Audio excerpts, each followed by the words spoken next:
Have you ever watched a movie in English and the actors are speaking so quickly that it just sounds like a blur of noise? You know the feeling, right? You pick up a word here and there, hello, goodbye, and that's about it. You feel like you're trying to catch rain in a thimble. Oh, absolutely. Or you're in a real-life conversation with a native speaker, maybe at a coffee shop or when asking for directions, and you're nodding along, smiling, trying to look intelligent, but inside your brain is just screaming, "What did they just say? Please don't ask me a question." You feel completely lost. It's a super common problem for English learners, and honestly, it can be really demoralizing. But what if we told you that understanding fast English speakers isn't about having a magical ability or a special kind of ear? It's a skill that can be broken down, understood, and learned. And today, that's exactly what we're going to do. We're going to pull back the curtain and show you how it works. We'll share some powerful and effective tips that will help you decode fast English and finally feel confident and relaxed in real-life conversations. Hello, and welcome back to the English Listening Podcast. My name is Harry, and it is wonderful to have you with us today. And I'm Charlotte. It's great to be with you again. We're really excited about today's topic. For anyone who might be tuning in for the first time, a very warm welcome to you. The English Listening Podcast is your dedicated space to improve your English listening skills. We do this through natural and engaging conversations just like the one we're about to have. Our goal is to bridge the gap between the English you learn in a classroom and the English that people actually speak on the streets, in movies, and in everyday life. That's right. And today, we're tackling one of the biggest, most requested challenges for learners everywhere: how to understand fast English speakers. It's a topic we get emails and comments about all the time. Listeners often tell us, "I can understand my English teacher perfectly. I can even understand you guys on the podcast when I focus. But when I listen to a native speaker in a movie, it's just impossible." We hear you, and we completely understand that feeling. In fact, I remember when I was learning Spanish, I had the exact same experience. I felt so confident in my classes, but the first time I went to Spain and someone asked me for the time, it sounded like one long, incredibly fast word. My brain just froze. The brain freeze. It's a universal experience for language learners. That gap between structured, careful teacher talk and the messy, fast, real-world English can feel like a huge chasm. Native speakers don't always speak in clear, separate words like a textbook recording. We connect words, we shorten them, we drop sounds, we use a certain rhythm in music, and that's what we're going to break down for you today, piece by piece. We're going to go really deep. First, we'll explore why fast English is so difficult to understand. We'll look at the linguistic nuts and bolts of what's actually happening. Then, in the second half of the episode, we'll arm you with a whole toolbox of practical, simple strategies that you can start using today to improve your listening comprehension. This isn't about magical formulas or quick fixes. It's about training your ears in a smart and effective way. So if you've ever felt frustrated by fast talkers, this episode is for you. Grab a notebook, a cup of tea, get comfortable, and let's get started on this journey to understanding real, natural English. Okay, Charlotte, let's dive right into the deep end. We've established it's difficult, but why?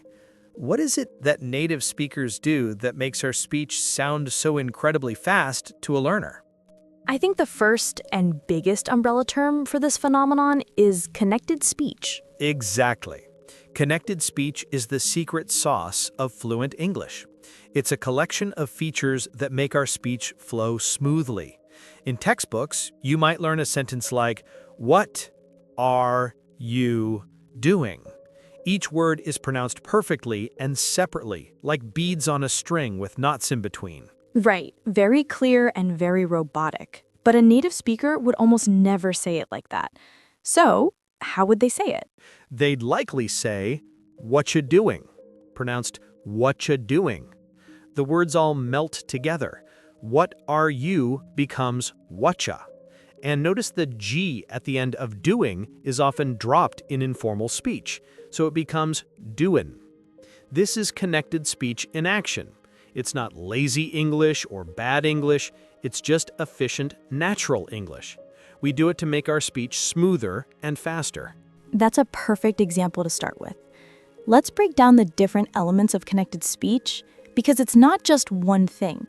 One of the most common features is linking, which is exactly what it sounds like, linking words together. Yes, and there are a few different types of linking. The most common one that learners are introduced to is consonant-to-vowel linking. This happens when a word ending in a consonant sound is followed by a word starting with a vowel sound, A, E, I, O, U. Can you give us some examples? Of course. Think about the phrase, an apple. We don't say an apple. The N sound at the end of an links directly to the A sound in apple. It becomes one smooth unit of sound, an apple. Or turn off. We say turn off. The sounds are not separate. Another one is read it, becomes read it. This happens everywhere. Come on in becomes come on in. First of all becomes first of all. It's so automatic for us. And if a learner's brain is listening for the end of the first word and a small pause before the next one, they're going to miss it completely. Your brain is waiting for a signal, a pause, that never comes. Like the pause that never comes. That's a great way to put it. But there are other types of linking too. For example, vowel-to-vowel linking. When a word ends in a vowel and the next word starts with a vowel, we often insert a small, almost invisible sound to connect them smoothly. These are called intrusive sounds. That's interesting. What kind of sounds? We often add a little w sound or a little y sound. For example, in the phrase you are, which ends in an oo sound and starts with an ah sound, we naturally insert a w sound. It sounds like you are, or go on sounds like go on. I see. So it prevents a clumsy pause between the two vowels. What about the y sound? The y sound often appears after e or a or I sounds. For example, I am can sound like I am, or he is sounds like he I is. It's very subtle, but it's another reason why the words don't sound separate. It's another layer of glue holding the sentence together. Wow, that's a detail most people would never notice. There's also consonant-to-consonant linking, where two of the same consonant sounds at the word boundary merge into one longer sound. For example, in big grape, we don't say big grape. We just hold the G sound for a fraction longer, big grape. Or social life, we say social life. That's a great one. And another key feature of connected speech, which can be really confusing, is elision. Elision is a fancy word for sounds that disappear. In fast speech, to make things easier to say, we often just drop certain sounds completely. A classic example involves the T and D sounds. When they are stuck between two other consonant sounds, they often just vanish. Take the word next. If I say next day, I almost never pronounce the T in next. It sounds more like next day. Exactly. Or in the phrase most common, the T sound in most often disappears, so it sounds like most common. It's too much effort for our mouths to pronounce all three consonants in a row, so we take a shortcut. The same happens with D. And then becomes and then. We also see elision with the H sound in unstressed pronouns like he, him, his, her. For example, I think he is right. In fast speech, this becomes, I think he's right. The H of he is gone, and the word think links right into is. Or did you ask her becomes, did you ask her? This one is huge for learners because they're listening for that H sound and it's just not there. It can make it sound like a completely different word. Okay, so we have linking and elision. What's the third piece of the connected speech puzzle? The third one is called assimilation. This is where a sound changes and becomes more like a neighboring sound. It happens because our mouths are getting ready to make the next sound in the word. That sounds complicated. Can you give us an example? It's more common than you think. For example, think of the phrase, did you? The D sound at the end of did and the Y sound at the beginning of you often blend together to create a J sound.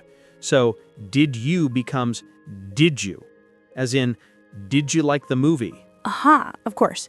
And would you becomes would you? Could you becomes could you? Exactly. And another common one is with the word you. Don't you becomes don't ya, as in, don't ya think? And won't you becomes won't ya. It happens with other sounds too. The phrase 10 boys might sound like 10 boys because the N sound changes to a M sound to get ready for the B in boys. It's more efficient for the lips. So linking, elision, and assimilation are all working together at the same time, making words blend and change. No wonder it's hard to follow. This brings us to our next major point, which is very closely related. Reduced words, also known as weak forms. Yes, this is a massive one. In any English sentence, some words are more important for the meaning than others. We can divide words into two categories: content words and function words. Okay, explain those. Content words carry the main meaning of the sentence. They are the stars of the show.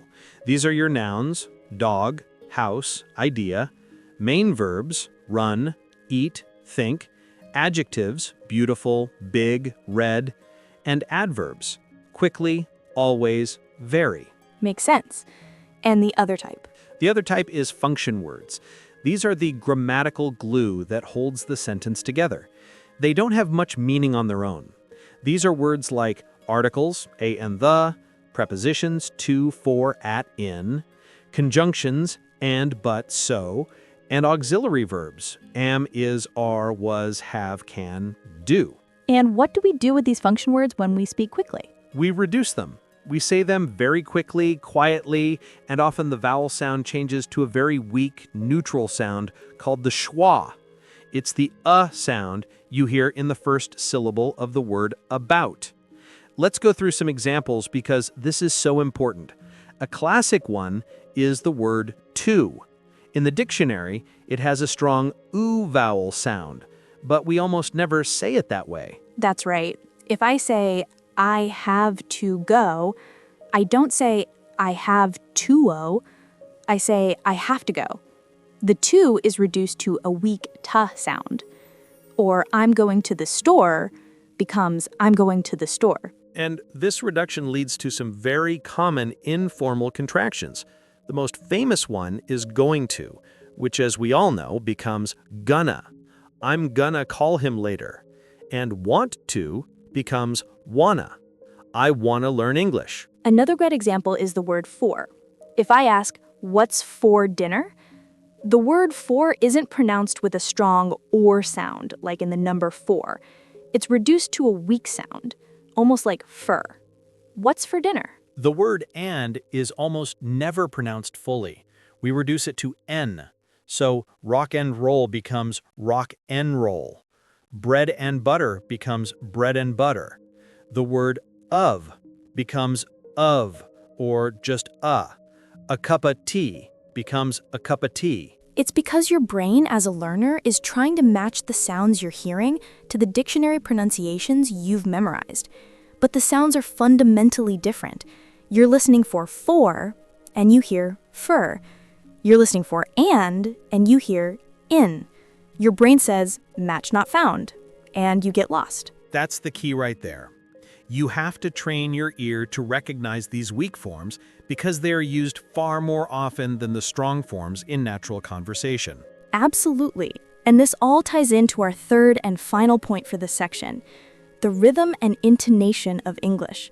English is what we call a stress-timed language. That sounds technical. What does it mean in simple terms? It means that the rhythm of our sentences is determined by the stressed syllables or words. We tend to leave a roughly equal amount of time between each stressed beat, and we rush through. All right, welcome back. So in the first half, we went deep into the theory of why it's so hard to understand fast English speakers. We talked about connected speech, weak forms, and rhythm. Now for the most important part. What can we actually do about it? How do we train our ears to handle all of this? This is where we get practical. The number one most powerful strategy is to make a conscious shift from passive listening to active listening. They sound similar, but they are worlds apart in terms of effectiveness. Can you break down that difference for us? Of course. Passive listening is when you have English on in the background while you're doing something else. Maybe you're listening to an English podcast while you're at the gym, or you have an English radio station on while you're driving. This isn't useless. It's good for getting a general feel for the rhythm and flow of the language.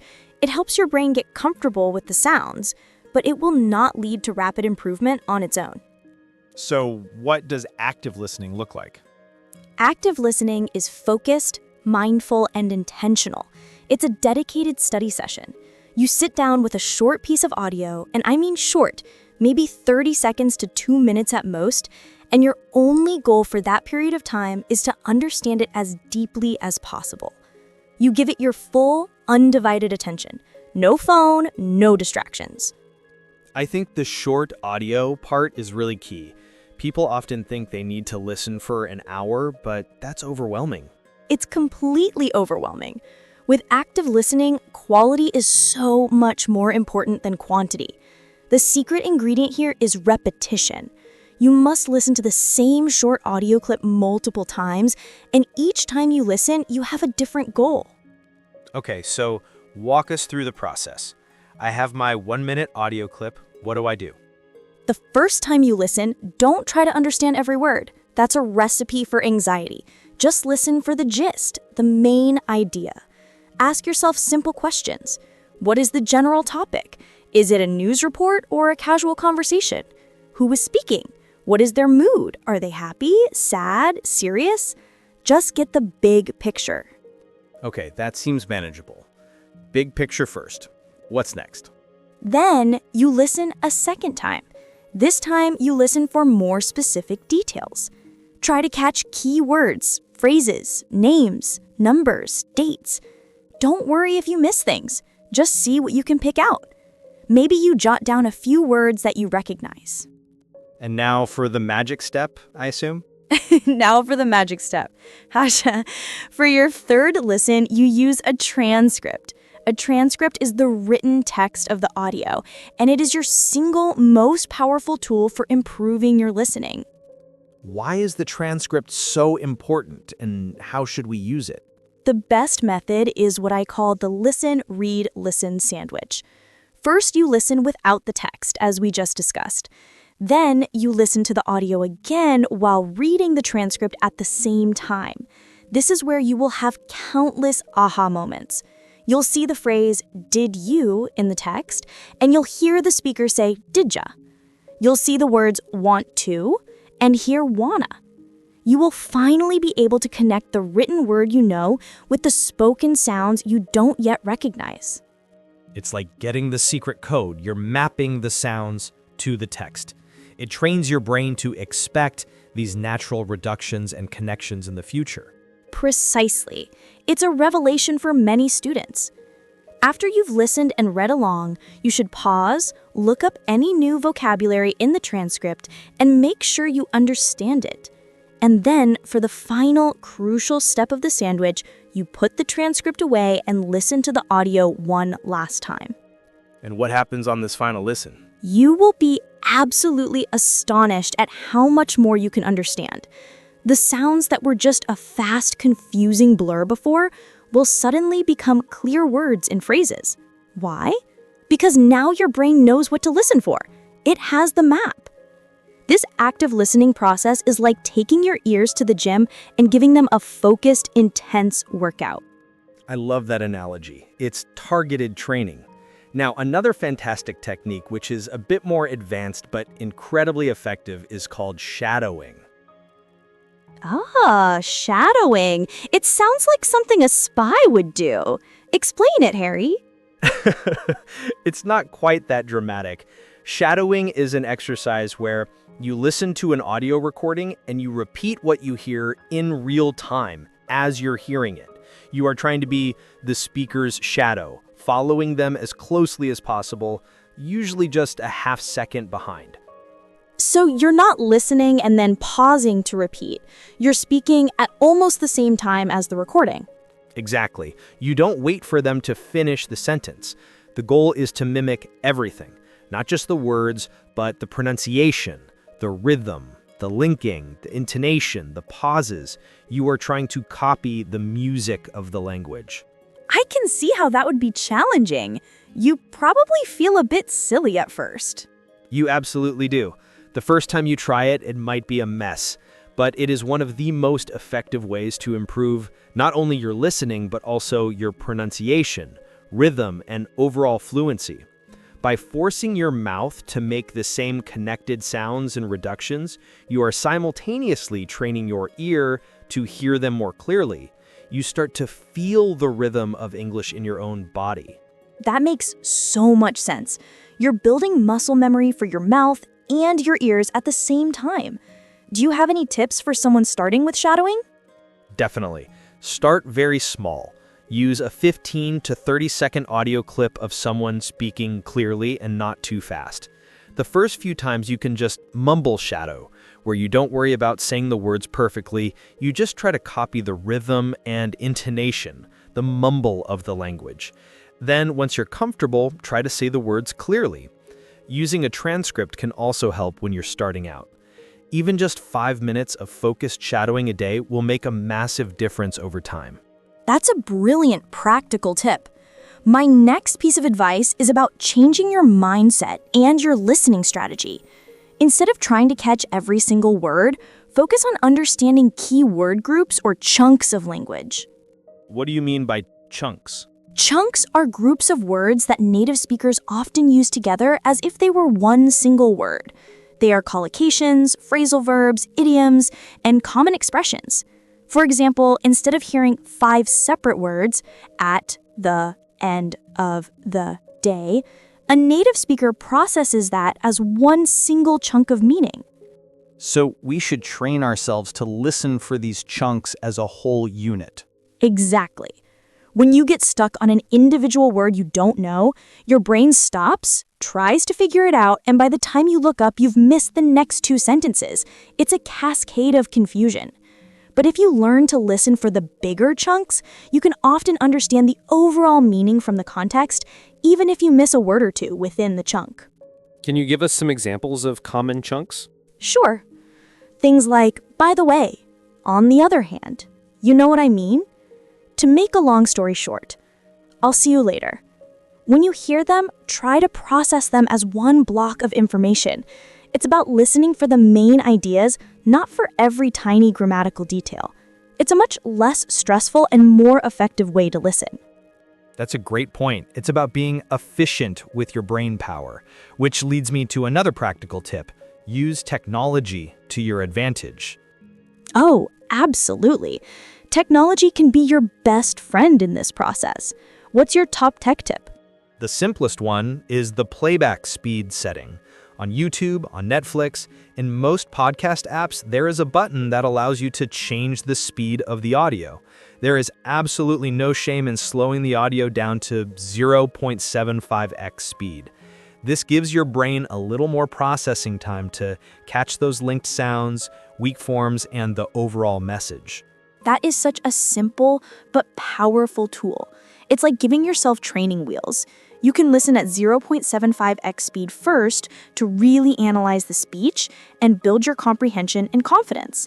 Then, when you're ready, you can listen again at normal 1x speed to challenge yourself. It's a perfect way to gradually adjust to the natural pace of speech.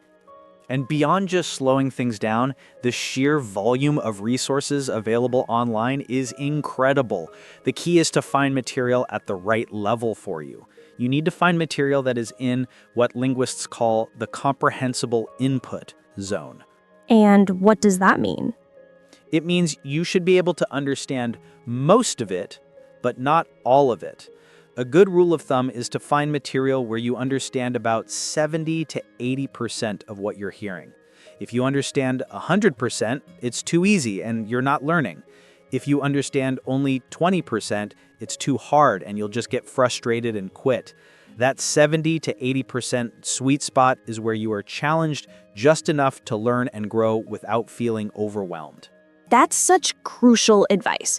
So, what kind of resources should people look for? Well, obviously, podcasts designed for English learners, like this one, are a great place to start because we speak clearly but in a natural conversational style. You can also look for TED Talks or TEDx videos, as the speakers are usually very clear and transcripts are always available. Short news clips from sources like BBC Learning English or VOA Learning English are also fantastic. What about more entertaining content like TV shows or movies? They are Wow, that was a very deep dive. We covered a lot of ground today, but I hope it was all incredibly useful. Charlotte, before we wrap up, could you give us a quick summary of the key takeaways from our discussion? I would be happy to. It was a lot, so let's boil it down.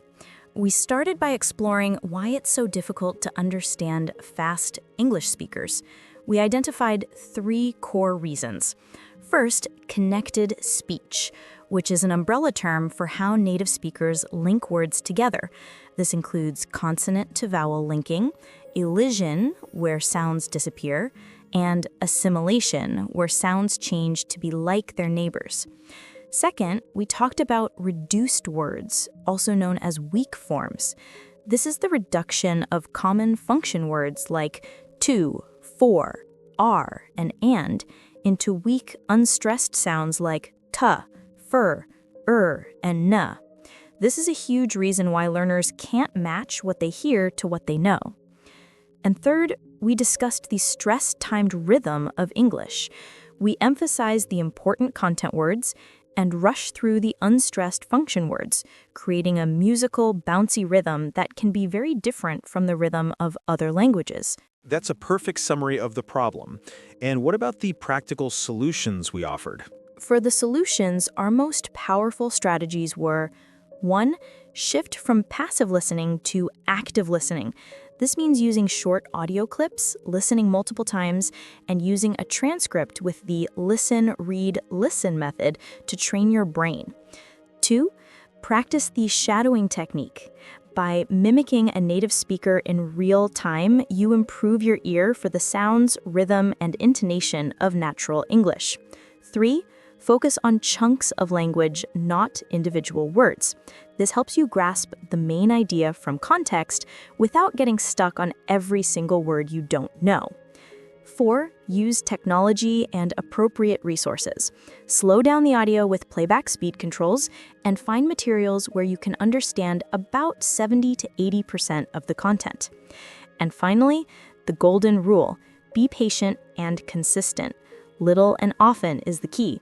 Make listening a daily habit and celebrate your progress along the way. Fantastic summary. It really all comes down to understanding the mechanics of spoken English and then applying these consistent, active strategies to train your ears. It's not magic, it's a skill that anyone can build with the right approach. And that brings us to the end of today's very detailed episode. We truly hope you found these tips on how to understand fast English speakers helpful and that you feel more empowered and confident about improving your listening skills. We would genuinely love to hear from you. What are your biggest challenges when it comes to listening to fast English? Which of these tips are you going to try first? Let us know in the comments section below this video. Your experiences and ideas might be exactly what another learner in our community needs to hear. If you enjoyed today's episode and found it valuable, please don't forget to subscribe to English Listening Podcast, leave a comment, and share it with your friends or classmates who are learning English. Your support means the world to us and helps us create more helpful content just like this. Thanks so much for spending your time with us today. Keep practicing, stay positive, and remember that every step you take is a step forward. We'll talk to you in the next episode.